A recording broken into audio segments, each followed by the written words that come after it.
আজকে আলোচনা করব দলিল যার জমি তার। আমরা অনেক সময় শুনি যে কোনো একটা জমি যদি 12 বছর দখল করে, সেই জমির মালিক যে দখল করে তার হয়ে যায়। দখল রেকর্ড কখনো জমির মালিকানা দিতে পারে না। বর্তমান বাংলাদেশে এই আধুনিক সময়ে 2025-এ দলিল যার জমি তার। আপনি যদি একটি জমির মালিকানা হস্তান্তর করতে চান বা মালিকানাকে আইডেন্টিফাই করতে চান, তাহলে দলিল মাস্ট।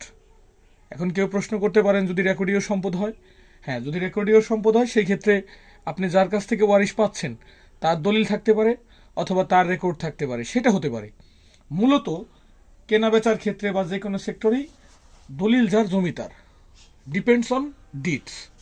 রেকর্ডের বলে, দখলের বলে, গায়ের জোরে জমি দখল করা যাবে না।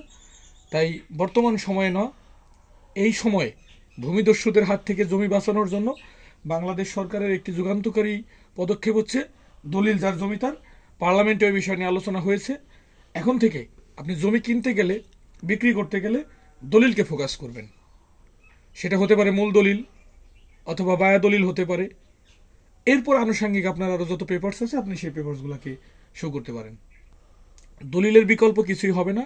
যারা নতুন জমি কিনেছেন বা জমি রেজিস্ট্রেশন করিয়েছেন, তারা একটা নকল তুলে নিতে পারেন। এটা অত্যন্ত গুরুত্বপূর্ণ বিষয়। তো আমি আবারও বলছি, দখল দিয়ে জমির মালিকানা করা যাবে না। জমির বৈধ মালিকানার জন্য আপনার প্রয়োজন হবে একটি দলিল এবং বৈধ দলিল। আবারও বলছি, জোর জবস্তি, দখল, সিন্ডিকেট, কোনো রকম কোনো কিছুতে জমির মালিকানা আপনি আনতে পারবেন না। ধন্যবাদ।